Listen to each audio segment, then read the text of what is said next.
Hey, it's Chronologically Gaming, the only channel that's perpetually retro because we're playing every video game in order of release. Man, oh man, this might be our most difficult episode yet, and proves how hard it is to go platform by platform all over the world and make the games work. Welcome everyone to September 1982. We were last on the Atari home computer playing Onslaught. Before we move forward, I gotta go back and re-rate one game. Meteor Storm that we played on the ZX Spectrum. I said it was bad, and it's true, it's right in between bad and not so bad. But I said 2 stars, I'm gonna have to bump this up to 2.5. After playing it a little bit longer, I got used to the cursor controls and realized this was the first time you could play Asteroids, or anything like Asteroids on the ZX Spectrum, and it's alright. It grew on me. Alright, so besides Meteor Storm, while we're here, I also wanted to point out, when we played NATO Defense in the arcade, this is a kind of a unique game because, not just the audio cassette, but there's not a lot of games that were like this that you could play. We had R2D Tank by Sigma in May of 1980, and then Tank Battalion by Namco in October of 1980, and Spectar by Exidy in November of 1980, Pulsar by Sega Gremlin in 1980, and then Borderline by Sega in 1981. So it didn't have a whole lot of competition for other games similar to this, where they were trying to do something new with the tank variant. Alright, so enough of backtracking. After Onslaught, let's see what the next game is. We're still on the Sinclair ZX Spectrum. Here is the Pac-Man Trail. This one was a type-in from your computer. And I think we've seen this magazine cover already, from September 1982. But you flip to the right page, and there it is, the Pac-Man Trail, whatever that may be. It's a Pac-Man type program, it says, and you only need 16K. And there's an even example of the graphic in the bottom right corner. I don't know how bad the Pac-Man can be, because we've sunk pretty low here on the show. So let's pop in, or let's type in and play the Pac-Man Trail by Chris Lamb in the beginning of September, or whenever you typed it in 1982. Oh, and Harold's still going 3 on the other one. Very nice. All right, we're in. I gotta remember the cursor keys. So if you need a refresher, the ZX Spectrum has 5, 6, 7, and 8, and those are the arrow keys to move around. So I'm already getting points. I'll take it. All right, let's see. Yep, and they work. Cursor keys move us around. I am now the @ symbol, which is not the first time. I've been the @ symbol before. This is actually not the worst version of Pac-Man, but it's pretty low. One of the worst ones we played was on IBM PCs, and it was called Gobbler Ghost. It was just so bad. Gobble Man is what it was, and this one actually is playable. It actually has a smaller view for Pac-Man, and it's still bad, but it's not the worst. And if it tells you that this is not the worst, then it tells you where we've gone and how far we've gone with video games. We may have gone too far. Can I even clear? Yeah, you have to know the cursor keys on your ZX Spectrum to play, but yeah, very, very limited, very, very slow paced. It's barely even Pac-Man. At least the @ symbol kind of looks like Pac-Man. But what is chasing me? Is that the copyright symbol? So we don't have ghosts now. It's the copyright symbols. And that's a good point. This actually is a contender for, yes, I would rather play on the 2600 as well. Yeah, for a type-in game, it's okay. It gets the job done, and it kind of represents a little bit of Pac-Man. You understand that we're playing a Pac-Man game. If you're just now tuning in, please don't go away. Retro games aren't that bad. It's just because we play everything here. Let's go up here. Yeah, there you go. Go up to the top and the right. Yeah, very, very slow. And you got to remember, we're playing on that chiclet ZX Spectrum keyboard, so it takes a little bit of time to get used to that too.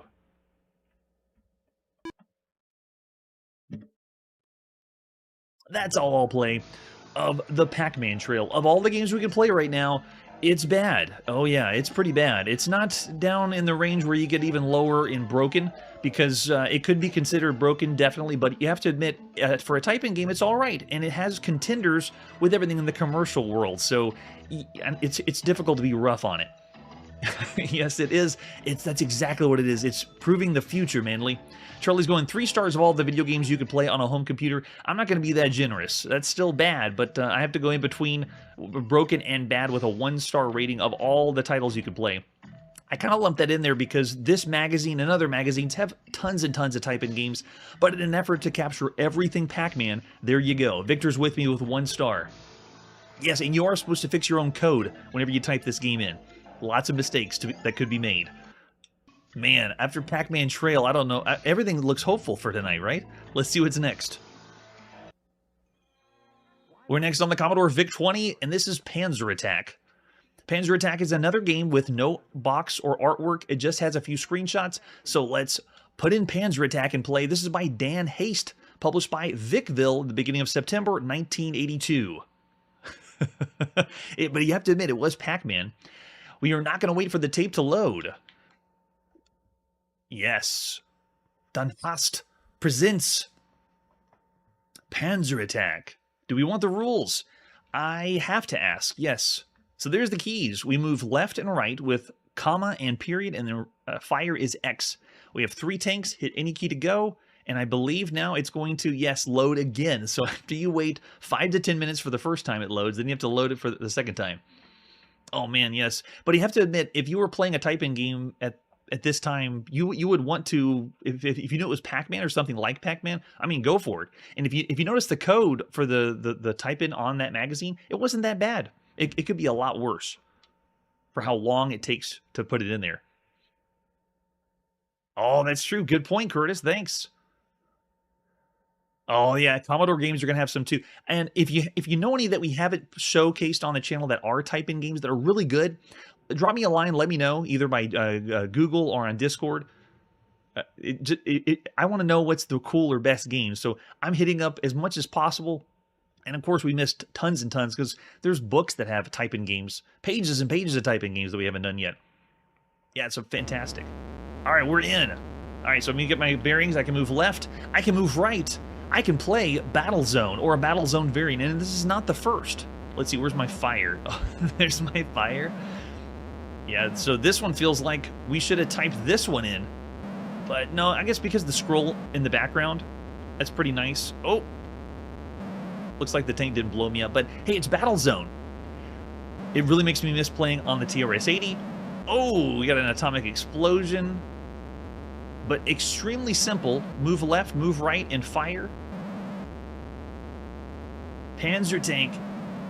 This isn't the first Panzer game, too.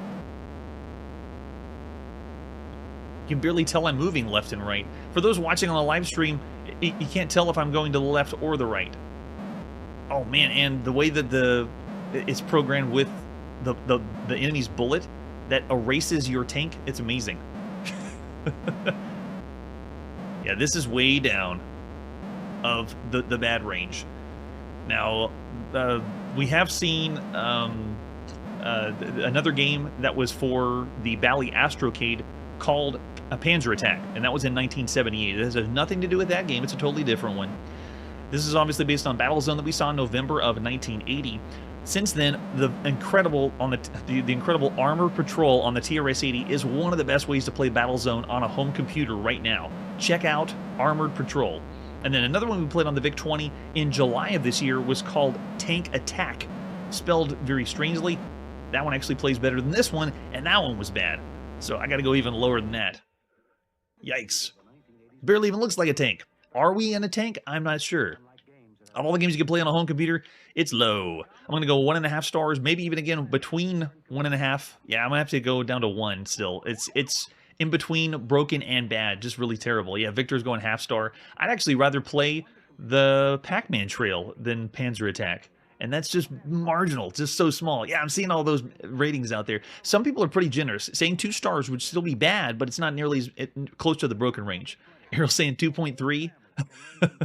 Maybe it was a typo, but we only do half stars in between instead of quarter star ratings. Man, oh man. And if that doesn't tell you what kind of night this is going to be in September 1982, hold on to your butts. Let's see what's next. We're now back on the Atari home computer, and the Paradise Threat video game is here, the sequel to Jim Pearson's Lucifer's Realm from 1981. Let's check out the Paradise Threat, starting with the box, or the front of the manual. We're going to shoot angels, it looks like, from the front. This is another by Med Systems Software. Flip it over the back, and there's not much there for the artwork. And there's the cassette tape for our Atari 400, 800, or 1200. The Atari 1200, nice. The future. Oh, it was a typo. Okay, Errol, appreciate it. All right, we have an example of the screenshots on the Atari, and we also have the manual for Paradise Threat. Now, Jim Pearson isn't new to the show. Jim Pearson's been around since 1981 with Zost in Space, The Curse of Crowley Manor, which is a really good game. I say 4.5 stars when we saw it back in August of 1981. And then we also have it on the Apple II and Atari in April of 1982. And then in 1981, we also saw Escape from Tram, which was also on the TRS-80 and Atari 800 and Apple II. And then The Institute we saw in 1981. That one was really cool. Real-time text-adventure game. I said 4 stars. And then Lucifer's Realm, like we said before, was 1981. And we said 3.5 stars of all the games you could play on a home computer for that one. And that was also available on the Atari and TRS-80 in April of 1982. And also Saigon, The Final Days was done by Jim Pearson in 1981. And Earthquake San Francisco 1906 in March 1982. So lots of adventure games, text adventure games, and here is the newest by Jim Pearson. So the manual breaks down how to load the game for TRS-80 or Atari users, and we won't need those. Yeah, and then over here on the side, it says the player is not limited to 2-word verb-noun commands. You can type in more that you want, input phrases, but the vocabulary includes look, climb, taste, drink, move, eat, push, pull, kill, jump, listen, talk, open, unlock, and many others. When characters often are introduced to things, try repeatedly like I for inventory, and then you can also use look to get more information. Look is followed by an object to examine the object, so look at your book or look at things like that. And you can also enter drop if you have anything that's in your inventory, and only invisible items can be gotten and dropped. And then movement is, as usual with text adventure games, north, south, east, and west. Graphics are used both as a decorative motif on the screen and in bursts to signify dramatic action in the plot. And that's it. So bear in mind, this was the inside sleeve for the Paradise Threat. And that's all the information we got. Just remember, this is all we have on the inside sleeve. It looks like part of it is handwritten over there on the left side. Mainly, yeah. Yes, we're going to push, pull, and kill. Let's pop in and play The Paradise Threat by Jim Pearson, the beginning of September 1982. This one has no walkthroughs online. There is nothing online that I could find of anyone doing a run-through of this game. This right now, as far as I know, is the first video of anyone playing The Paradise Threat. Oh, we have music. Cool. I think we had that on Lucifer's Realm, too. Some ditties to play before we get into the action or the adventure.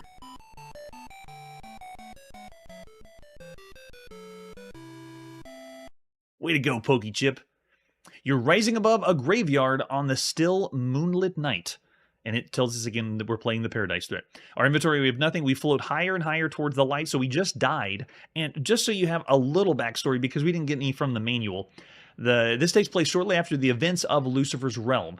The players died, and we ascend to heaven. On the way, we encounter Winston Churchill, who takes the player to a meeting with other historical figures, including Groucho Marx, Gandhi, Thomas Jefferson, Abraham Lincoln, the Kennedy brothers, Martin Luther, and they explain that after giving Satan the magical crown, Hitler's rebel army was driven from hell, and they used the power of the statue to invade heaven, and only the player has the power to find and destroy the statue to save the souls of heaven. I can't make this stuff up, folks. All right, so after we've floated higher and higher, we just keep hitting enter, and I think it says, yeah, we now see long dead friends helping to lead you. And in typical Jim Pearson fashion, these games, you just continue to hit enter or look for a long time, and then things happen as time passes. Oh, and we now catch a glimpse of paradise before entering a tunnel. And all I'm doing is hitting an enter. Now it says I don't understand, so let's try look. A gentleman with a cigar is leading you by the arm as you float through the air. And that would be Winston Churchill, I'm guessing. So look, man, does it say? Appears ordinary. He's a gentleman with a cigar. Okay, so can we talk to him? He says, we must hurry. Only you can help us. Okay, let's hurry. I don't understand hurry. Okay, look again. A gentleman with a cigar is leading you by the arm as you float through the air. And what about float? I don't understand. All right, just keep hitting enter. Oh, no, it's waiting for a command. So I don't know what the command is. All right, let's try like we saw in the manual. Listen to Winston Churchill. You hear nothing intelligible, okay? Follow. I don't understand. We have a gentleman leading us by the arm as we float through the air. So this is as usual, text adventure games are pretty cryptic, but we're now at the point where what do we do to type in so the game understands? What about climb? Because that was another verb that was in the manual. You'll fall. What, fall into the long, bright tunnel? What about look, tunnel? Oh, and that's all we have. The same thing, the gentleman that appears ordinary with a cigar, leading us by the arm as we float through the air. Take cigar. I don't understand. Look, cigar. And still it looks at the gentleman with the cigar as he's leading us by the arm as we float through the air. I wasn't expecting to be led to heaven by Winston Churchill, and I also wasn't expecting it to be this difficult to get to heaven. And to be fair, though, when we played Lucifer's Realm, we got to hell pretty quick. We actually messed up and fell to hell, and that's where the game begins, where Adolf Hitler rebels against Satan, and you have to try to take out Adolf Hitler and his cronies that are down there. Yes, we need to try that. Go tunnel. I don't understand. Wait, look, tunnel? It understands tunnel because we can go there. And I tried float, but it doesn't understand that verb for float. Yes, maybe we shouldn't trust a man named Jim. If this is difficult, I probably understand now why there's no video of anyone playing the Paradise Threat online. Oh, enter. Let's try that. Nope, doesn't understand enter. What other verbs can we try? Wait. Huh? Wait? No, can't do wait. Still don't understand.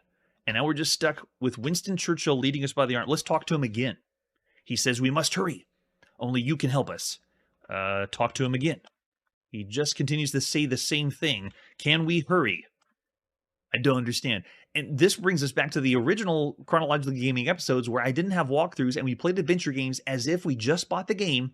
It really is 1982, and now we have to figure out how in the world we play. Turn off. You can't. Yes, and play Donkey Kong. That's what we should do.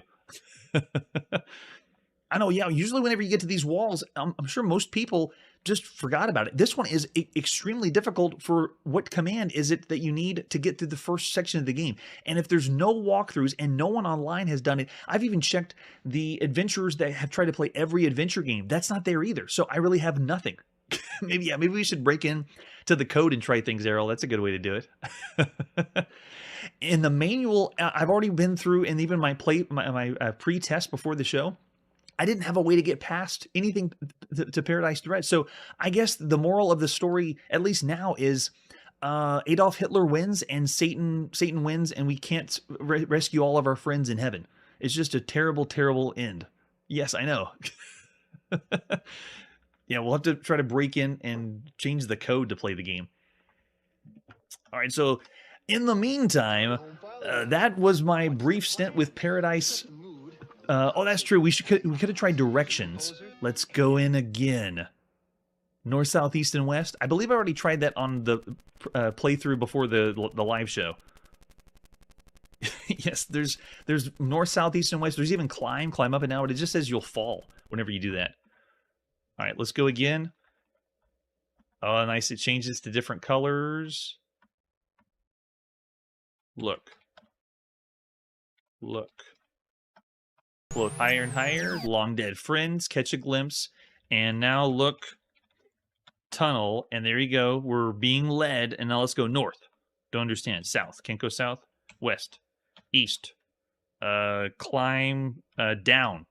Down? Climb down. You'll fall. I guess that don't work. Ooh, go hell. Oh, that one. I think that worked with Lucifer's Realm. Good idea, Manly. Yes, and obviously, maybe we should be inebriated and we can understand more of what Jim wants to do. Up or down. Nope. Darn. Yeah, I know. It doesn't work. I'd love to hear more, but we tried our best, at least for the live show and a brief stint of what Paradise Threat is. I would love to rate this higher, but sadly, if anyone has any information on Paradise Threat and can tell me how to make the game work on the Atari, then... Oh, wait, that's it. Go heaven. Maybe it is heaven. Because we said go hell for the other one, and maybe we got to try go heaven. Or yes, maybe we have to... No, this one's about heaven, so we shouldn't be sinning, Manly. We need to do something good. Maybe we should help Winston Churchill, and that will work. All right, here we go. Let's try it again. Higher and higher. Float. Long dead relatives, yes. Catch a glimpse. All right, ready? Go. Heaven. Oh. Go. Oh my gosh, it's like... All right, trying it again. Go. Oh, nope. Go heaven. No, it doesn't understand go heaven. Maybe we have to do something good.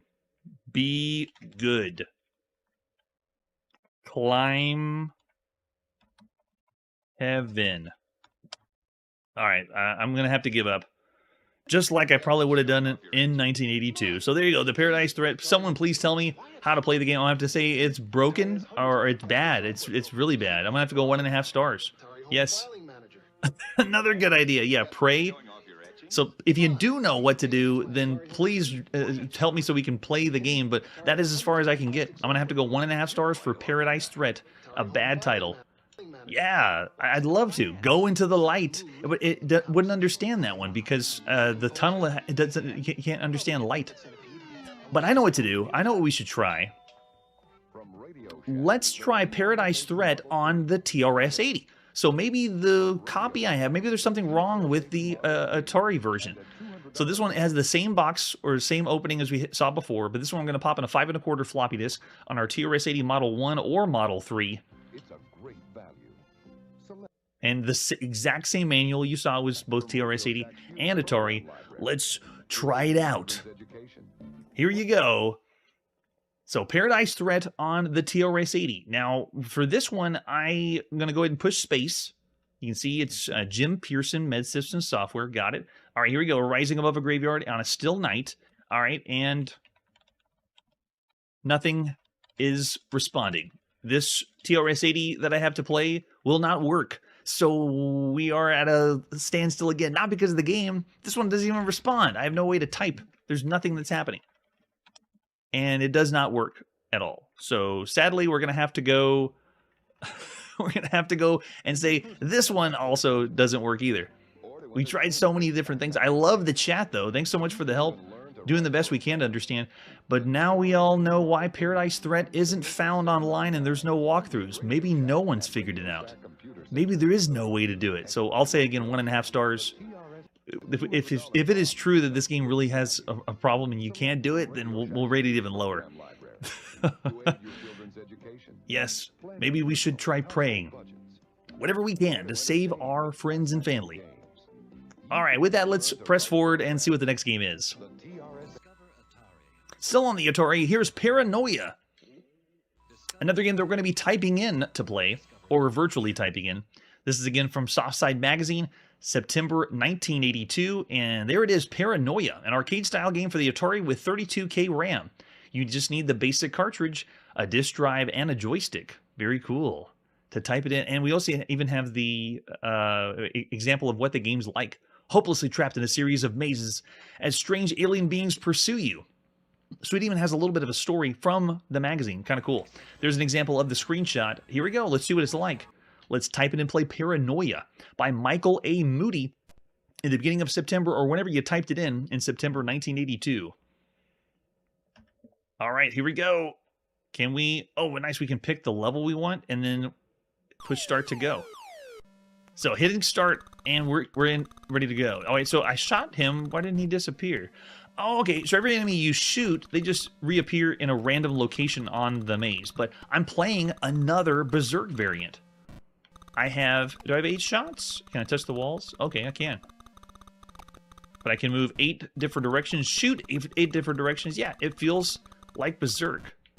The goal of the game, when you're not getting shot, is just get to the exit on the right side. This would have been well worth the type-in. Taking the time for this, I mean, look at this. But we have played another type-in game for Berserk called Maniac. That was a 2-player simultaneous Berserk game. Let's see, does this one show up in a different spot? No, I don't know what that mine is over there. Oh, don't touch the enemies. And when you touch the enemies, you just go to the next level. But they're randomizing the levels, and all you got to do is get to the right side. Run and shoot them up. I got a little bit of a walking animation, but this is really good for a type-in game. I still have to give the nod to Maniac. Maniac was too cool. Wow, music though, that's awesome. Maybe we need another scale. If it's a type-in game, we rate it differently. But we're playing everything that's on the home computer. Do we want to play again? Sure. Do I have to say yes or start? Oh, okay, yeah, just start. Cool. Let's pick a different level that we haven't seen yet. Let's try... Oh, there we go. A ton of mines. See if we can make ourselves to the other side. There we go. And they show up in a random spot after you shoot them, so I think we got it. Oh, they can walk through mines? That's not fair. If you think this character looks large, you need to see Maniac, the other type-in game that you can play on the Atari home computer. All right, make it go, go, go. Can they shoot all 8 directions? I don't think I've seen them shoot diagonally. Let's see if this guy will show up in a different spot. Oh, he got me. And this one has what looks like force fields. Oh, there we go. So the red are the walls of Berserk. Can't touch those.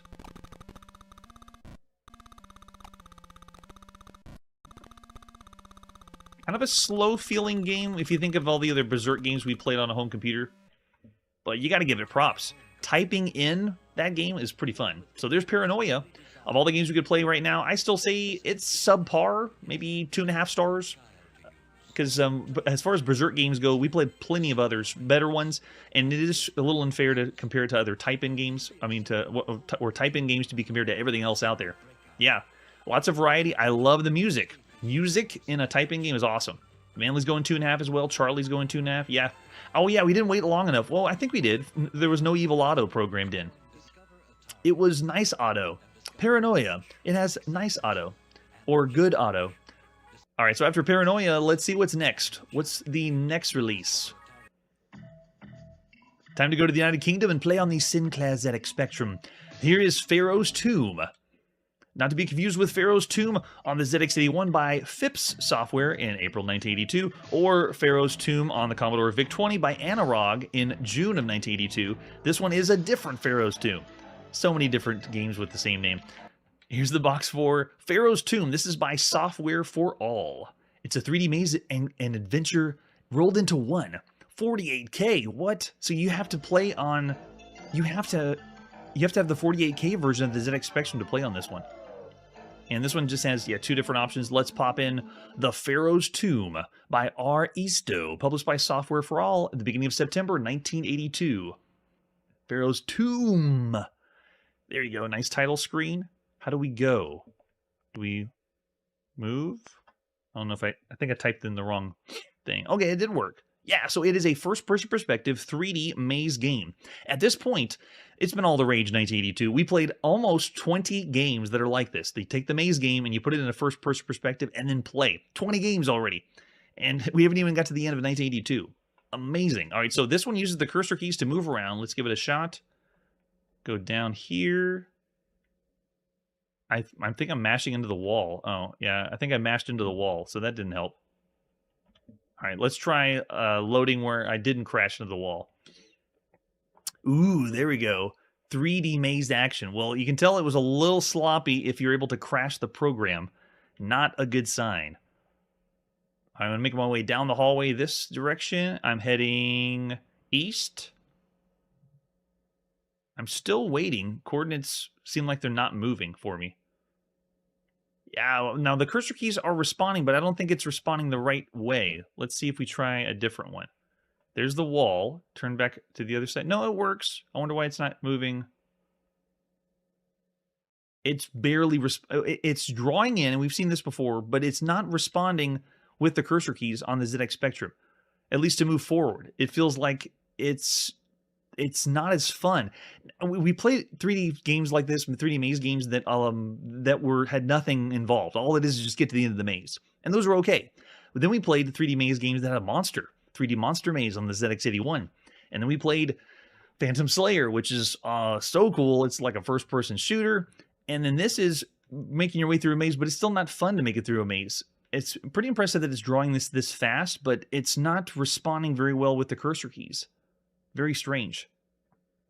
Yeah, the line graphics are all right, but it doesn't really impress, because we played 3D maze games that do respond better than this. So Pharaoh's Tomb, at least the one by Software for All, I gotta go down in the broken range. I'm gonna have to go 1 star for Pharaoh's Tomb. We're not new to the 3D maze from a first-person perspective, but there's a lot better ones out there. Normal ones. Charlie's saying 2 stars? It does look like Boris Karloff is. And maybe that's who we were playing. Playing as the... If Boris Karloff's there, that'd be so cool. A mummy-style first-person perspective maze game. But not here. Alright, so that's Pharaoh's Tomb. What an amazing night, right? So when we do this show, all these games that we're playing, going from system to system and platform to platform, it's very difficult to get the play control down and to make the games boot and load. This episode has been the hardest one to get all these games to actually come up so we can see a little bit of what the game is like, to play a little bit of it. And whenever I do the episodes, most of the games I can get and understand how they work. The home computer world, though, is very difficult because every system has its little nuances to get them to run. And we're not done. Let's keep going to see our next game. It's time to go on the Apple II. Maybe this one will work a little bit better. And this is Photar. Let's check out Photar, starting with the box. Whoa, that is awesome. Sci-fi, a little creepy. Looks like it's something from Star Trek. Photar. This one is by Softape. And we've only seen one other game by Softape here on the show. Flip it over on the back and you can see Photar is fast, Photar is mean, and Photar is out to get you. The challenge begins the moment you sit down and wrap your tense grip around the joystick. You know the moment the black holes appear that you're in for a lot of trouble. Then comes Photar. Undaunted by your ceaseless fire, soon the rings of Saturn doggedly hound your every move, moving in then backing off, while wild stars come screaming in for the kill. Wow, okay, so that sounds awesome. There's the 5 1/4 floppy disk, or at least a reconstructed one, with an example of the screenshot. It is not a horror game. No, Photar is not. And this one is actually going back in time. Photar is not 1982, it is 1981. And I'm going to put the splash up again of Photar, because this one is by Steve Baker. And Steve Baker had a lot of games we have not showcased on this channel. Fighter Pilot in 1978, Journey on the Apple II in 1979, Gomuku, Microgammon, Burnout, Bubbles, and then in 1980 he did Reversi, Planetoids, Nightcrawler, and we didn't see any of these games. The only one we saw from 1981 was Star Mines, and this is another one that we missed. We did not play Photar, and so all those others that I've listed off by Steve Baker, we will be seeing at some point, just not today. We won't forget you, Steve Baker. All right, let's pop in and play Photar. This is by Softape, beginning of September. Actually, this is at some time in 1981. So we have to go back to 1981 to play this one. All right, here we go. Let's go run it. Run some Photar. So just bear in mind, it's 1981 for this release. I mean, the game was released in 1981, but people would still be playing it in 1982. All right, we get a cracked screen. Very nice display showing us how to use the controls if we're playing keyboard. I got my joystick in my Apple II, so down at the bottom we can do J or K. I'm going to do J for joystick. Here we go. Wow. Check it out.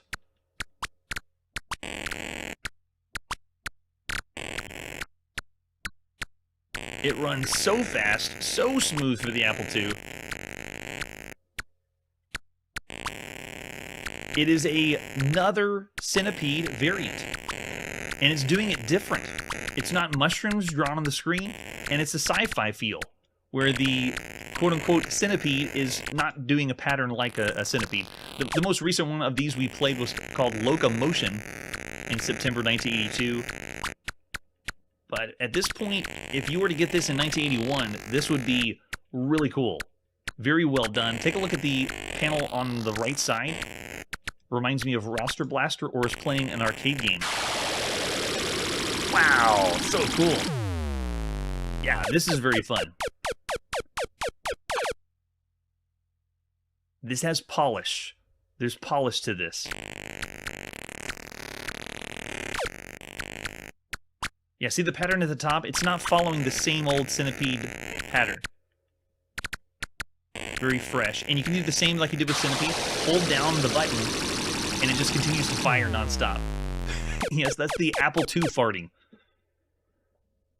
Majority of games have that. We have seen some really good music come from the Apple II, but the best is still coming from the Atari home computer right now. Wow. I want to keep going, though. I want to see the colors change. It's nice. Yeah, and the way they fall is pretty cool. The quote-unquote fleas. And I'm sure Steve Baker had names for everybody that he's made that aren't scorpions and aren't fleas from Centipede. Yeah, Charlie, I'm with you. It's very well done.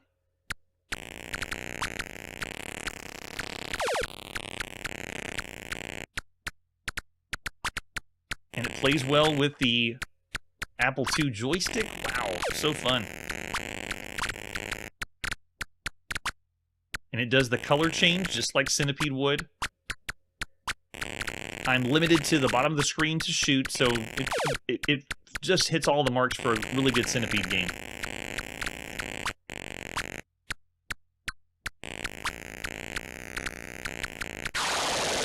And at this point, the official Centipede is not on the Atari home computer.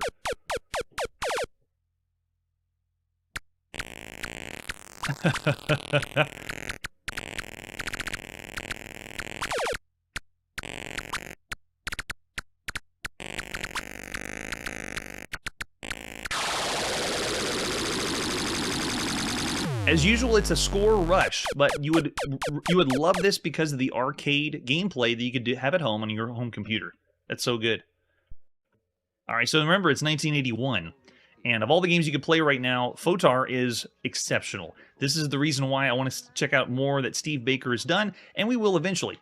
I'd say of all the games you could play on a home computer at this point, this is a 4-star game. This is arcade quality. This is one of the reasons people wanted an Apple II or played video games on the Apple II in 1981. Yeah, 4. Errol's even going 4.5. Very nice. Yeah, Curtis is going 4 as well. Yeah, excellent. Excellent title. Really fun. All right, that's a breath of fresh air. Let's see what's next. After this commercial break. Met Philips Videopak kun je fantastisch autoracen, maar je kunt er nog veel en veel meer mee doen. Je blinkt uit in geweldige sporten zoals honkbal. En met Philips Videopak kun je de spannendste avonturen beleven in de ruimte. Steeds weer nieuwe spelcassettes. Dit is de nieuwste, Pickaxe Pete, een spannend gouddelverspel vol geheimen. Philips Videopak, de meest veelzijdige spelcomputer voor de laagste prijs. Videopak van Philips. Videopak from Philips. It is Pickaxe Pete, now available in Europe for the very first time. We've already seen Pickaxe Pete in January 1982 on the Magnavox Odyssey 2, so here it is, the first time that everyone in Europe could play it, or the first availability of everyone in Europe that could play it. Let's do it! So there you go, it is cart 43 with all the other language versions on the front of the box. What is up with Pickaxe Pete, though? I don't know if you remember what the Odyssey 2 box looked like. This one, Pickaxe Pete looks like he's homeless. He's got a cool hat, though, but, I mean, he's got that Indiana Jones beard going. It removed all the cartoony fun of the front of the Odyssey 2 box. This one looks like we're playing something a little more serious. Pickaxe Pete, he's been worn down. He's breaking down. We have nothing on the back of the box. That's exactly what it looks like, Marshall. I love it. Do we have any other artwork for Pickaxe Pete? So there it is, the Philips Videopak. Joysticks down the bottom left. I don't know why it says Odyssey 2, because we're on the Philips Videopak. It is in Europe. There it is. And the cartridge, just like on the Odyssey 2, got the handle for us. We can do 0 to play. I think 9 is a different mode, but there's not too many modes for Pickaxe Pete. Man, I love this one. All right, let's see what the manual has for Pickaxe Pete. Look at that guy. Man, he's just had a bad day. He just wants to get out of the mine. That's what he looks like. All right, so it gives you a glimpse of the life of the legendary miner Pickaxe Pete and his fabulous gold mine somewhere in the Misty Mountains. Same Misty Mountains that we had on the Odyssey 2. First you hit reset and then keys 0 through 9. The next screen shows a network of tunnels and shafts. It's one of the 10 mysterious gold mines where Pickaxe Pete struck it rich. A different mine for each numerical key you've pressed. So you have 9 different levels, or I should say 10, 0 through 9. The actual secret of the Misty Mountains lies hidden behind the 3 colored doors, one at the top level, one at the very bottom, and the third in the center. Huge boulders come bursting from the doors at irregular intervals, bouncing through the narrow tunnels. When 2 boulders collide, one of 3 things may happen. They'll explode, they'll explode revealing a pickaxe which drops down, or they'll explode and a golden key twirls upward. You'll find Pickaxe Pete in the center of your screen. You can move him with a joystick with the left handset, and man, can you move Pickaxe Pete. It is platforming done, and remember, we saw this in January, but it is really well done platforming. Really fun. You can only move up to the next level only when one of the ladders mysteriously appear from time to time in different places, so it's not static ladders like Donkey Kong. It's also a good idea, for instance, when the ladder directly leads to one of the magical doors. If you go in without the key, you get caught in the revolving door and it spins them around really fast. Pickaxe Pete is vigorously swinging his pickaxe, looking for boulders, and every time he smashes them, it adds 3 points to your score. There's one problem, though. When he's using the pickaxe, he's so energetic that it wears him down, and you'll hear a tinkling warning sign. So the pickaxe is pretty much like the hammer in Donkey Kong, and it gives you all the count for bonuses. Until he has, there's only one thing you can do: try and evade boulders by either jumping over them or ducking under them. That's right, it's a platformer where you can duck. Every time he succeeds, he again collects 1 point. Make him jump or dive, move the joystick in the direction you want, and then pass a door. Find the keys to go through the doors to each level. So there you go. I think the rest is, oh, it breaks down the magic doors too. There's an interesting alternative. When he manages to get hold of one of the golden keys, he starts blinking and collects another 10 points. And there's more to it. The keys give access to magic doors. When he manages to reach a door with his key, dodging boulders, he enters the magic halls of mines, and another 20 points are added to his fortune, because you want to get those points. The mining pattern, a warning, the mining pattern will have the same color as the door he just entered. These colors change regularly. Try and avoid the dark gray door. When Pickaxe Pete enters a dark gray door with his key, he'll collect 20 bonus points and finds himself in an invisible maze. Yes, that's right, they have invisible mazes here too. And over here on the right, it shows you the controls using your Philips video pack. And we kind of need that because it explains how to jump and move him around, and then how to dive. You use the button to dive, and you can see the controls. You can dive 3 different ways and jump 3 different ways in this game. And then there's the point breakdown there. I thought it was going to be in other languages, but there it is, the full list, wow, of everything so far on the Philips video pack. We have played all of these. Every single one of them. Even the chess module, C7010. Yeah, that was the back of the France box, but it wasn't in French. All right, time to play. Pickaxe Pete, Pop in the Handle. This is by Ed Avard, published by Philips in the beginning of September 1982 in Europe. Oh, there we go. What game do we want? Let's go with the first level. Yes, start off with the axe. I can jump, move around as Pickaxe Pete. Can I climb? I can with the axe. Eat that, Mario. You can't climb with a hammer, but Pickaxe Pete can. So the point of the game is to destroy the boulders. Oh, my pickaxe is running out. It just wore him out too much. And then now we got to find another one, and this will all appear randomly on the screen. But the control is what really drives this game. When I first played this on Odyssey 2, oh, there's the axe. Go get it. Is that you can move around, jump around different ways, and you can even slide. It's so cool. It's one of the most freedom platformers. You have the freedom to do so much in the game. Oh, and the key went to the top. We missed it. All right, let's bust some boulders up. Let's go down here. He also doesn't have fall damage. You can fall as far as you want with Pickaxe Pete. Keep busting them up. Nice. Oh, so you try to go through the door without a key, it just spins and spins around like that. Awesome. We did it!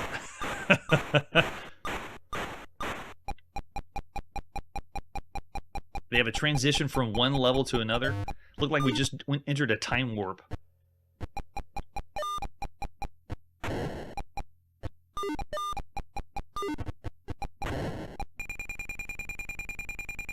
Oh, you don't have as much control over Pickaxe Pete when you go off the ledge, but hey, he doesn't die. Take that, Miner 2049er. He can jump as far as he wants. So the smoothest, easiest platformer, at least as far as play control. The gameplay, though, is fairly simple. Notice that the room has a lot of randomness to it, and as far as the gameplay, you have to deal with that randomness when to pick up the axe and the key to move forward. Yeah, that was him falling that long distance. Oh yes, Errol, there you go. I'm actually on par with Errol. Got the key, now we gotta make our way to the door. Yes, and we did it. Picked up the key, warping on.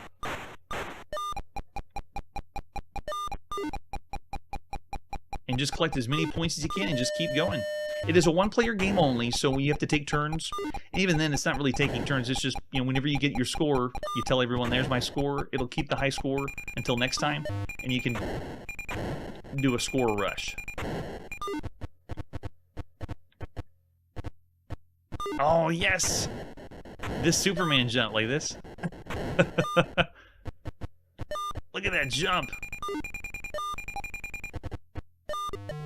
It still feels better than Donkey Kong. Just the ability that you can move so much. And at this point on consoles, we can play Donkey Kong. We can play Donkey Kong on the ColecoVision, a very well done home console game. But on the home computer, there's lots of platformers that you can play, and most of the jumps you commit to them, and so does Pickaxe Pete. Once I make the jump, I can't change in midair. But I just have different abilities to... I have 3 different ways to jump up. Like, I can jump up, and I can also jump at angles, and then also slide at angles. See, look at this. I'm like a penguin sliding around on my belly. But gameplay is just a little limited because you see how the pickaxe showed up right here? I had to make sure I was there on the right spot to go get it and smash it open. And then all the ladders are random, too. So if we had this character with this much functionality on a different level, like Miner 2049ers World, it would be one of the best games ever. So I'm blowing them up, and I'm looking for the key. So again, key is random. Gotta wait for it to come up. And just keep going and try to, yeah, not hit a rock.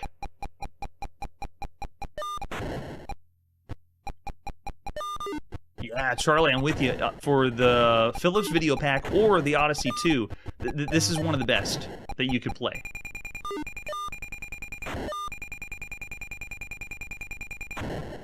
All right, ran out. Now I gotta dodge all of the boulders. And looking for the key. You can see we already had a game over and lost the score down at the bottom.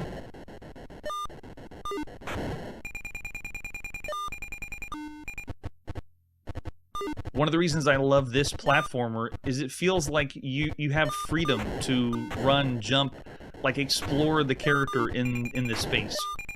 The very first time we played Donkey Kong, it felt like a new concept or world that you could move around and jump with Mario. And now this feels like you can just have fun with Pickaxe Pete, running around, jumping, sliding. Yeah. Very well done, Ed Everett. Whenever we played this on the Odyssey 2 early in the year, I said 4 stars, and I still feel the same. Of all the games you can play right now, this one's well done. I wouldn't say it's still one of the best games you could play across all the consoles everywhere, but it's just because of the one-player only game, and because the gameplay for one level at a time doesn't progress and draws you into wanting to see what the next level is. Most of the levels look fairly the same. There's not a lot of difference to them. And if they did what Miner 2049er did, that's what would have brought it over the top. Yeah. 4.5, not 4. 5 going for Charlie. Wow, very nice.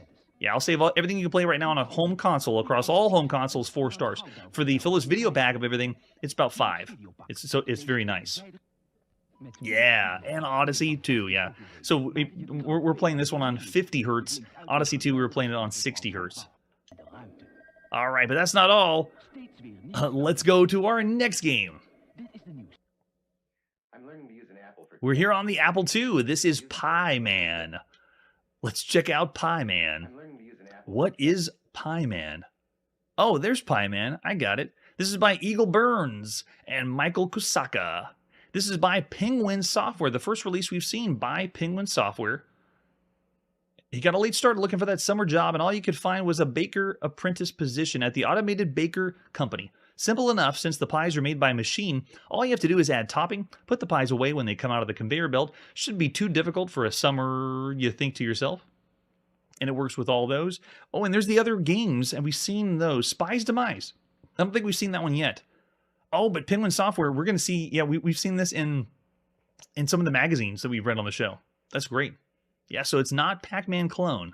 Oh, no. Oh, and there's the ad you would have seen in magazines for Pie Man. I don't think we've seen that one in magazines. And then there's the 5 1/4 floppy disk we're going to pop in and play. Yeah, Penguin Software had a special graphics that they had for the Apple II and the Atari, I believe. So the software company's been around for a while, doing really good strides. This is the first game we've seen.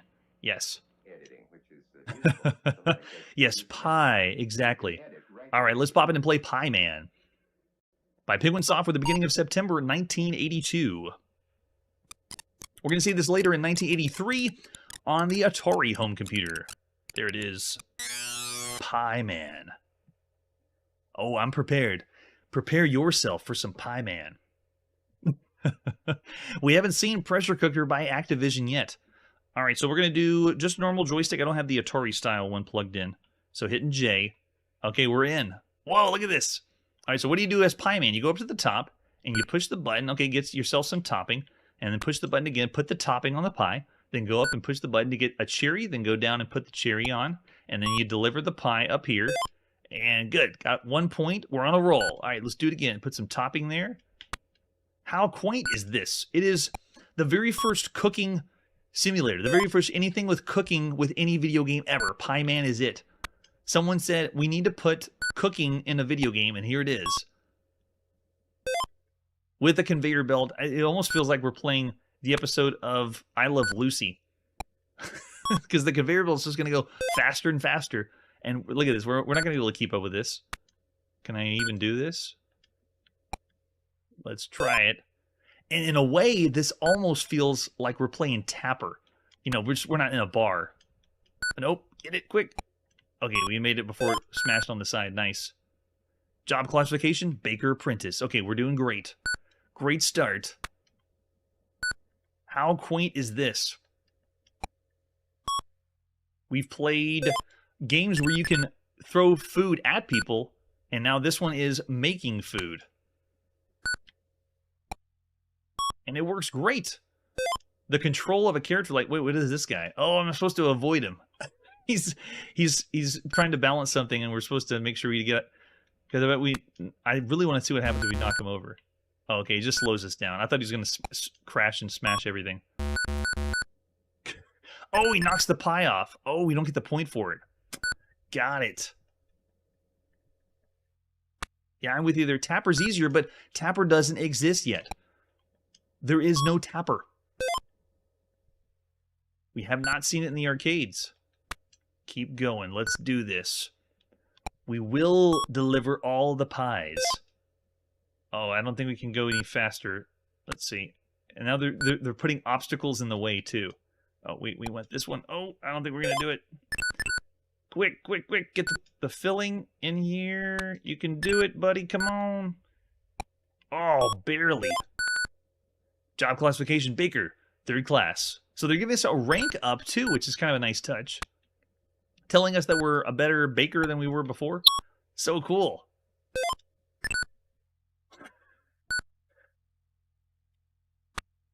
And this is the very first game with food where you're not using food like as a weapon. This is actually a proto-food making app. Yeah, Victor, hit it on the head. I can't believe it. So here we go, September 1982. We're playing the first Let's Make Food. We're just spilling more and more junk all over the floor.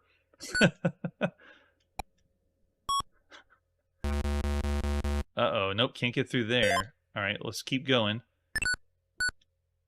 Uh-oh, here he comes again. Oh, if we hit anything and slip, we drop the stuff. So we have to avoid... Yeah, this isn't going to work. I don't think I can do it. No, it dropped off. What do I do with this thing then? Oh, I can't have to go all the way back. No! Oh, yep, not good. What do I do with the cherry if I want to get rid of it? Uh-oh, I don't know what to do with... I just have to go give the cherry over here? Oh, I know. Slip on something. That's the solution. I see. Uh-oh, got stuck. Can I still... Okay, still can do it. Let's see if we can go deliver this next pie. No, it wouldn't let me do it. And so it means we gotta slip on something. Fall. Alright, just forget that one.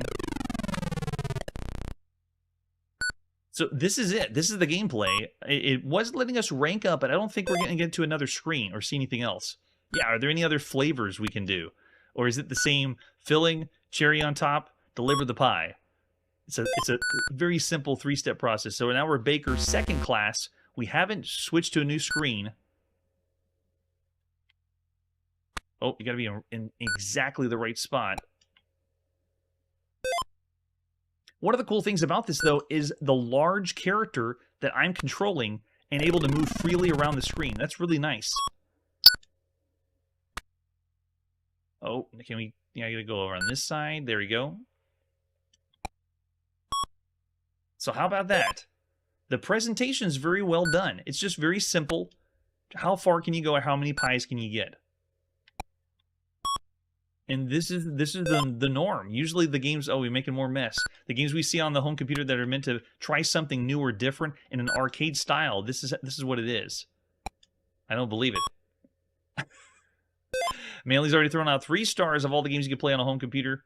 Yeah, this one's a tricky one because it's monotonous. Whenever you play arcade games, one of the reasons shooters are so popular is because it feels like you're accomplishing something to remove them. But this one, it could drain on you because you're not seeing anything new or trying anything different.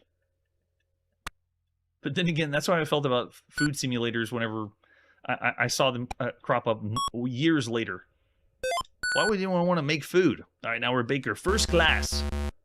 We've made so much mess on the floor, we can't do anything. So the very first cooking or food simulator, whatever you would want to call it. Uh-oh, did we drop too many? Yep, Baker first class. Great job. What do we get? Just some wasted time, I guess. Yeah, I know, it's like a time waster game.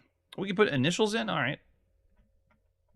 Wait, do we use the joystick to put our initials in? Oh, it won't let me put my initials in. Well, all right. We know we got the high score. We're Baker first class for Pie Man. Yeah, I'm with you, Curtis. I'm actually thinking of the originality, and while it is a time waster, this is playing better and has something more to offer than something like a Game & Watch, a handheld game. A lot of those are true time wasters, but this one has the way it was programmed to have a character move around the screen, take something, and while you're not shooting, it's still that mechanic's really cool. I'm gonna have to go above average and say this is unique, this is different, and this one plays all right, and it would be it's fun and charming, at least for the first few minutes. Yeah, Victor's going 3.5. Charlie says 3. Yes, that's true. And you look at it from a developer standpoint, you have a completely different perspective.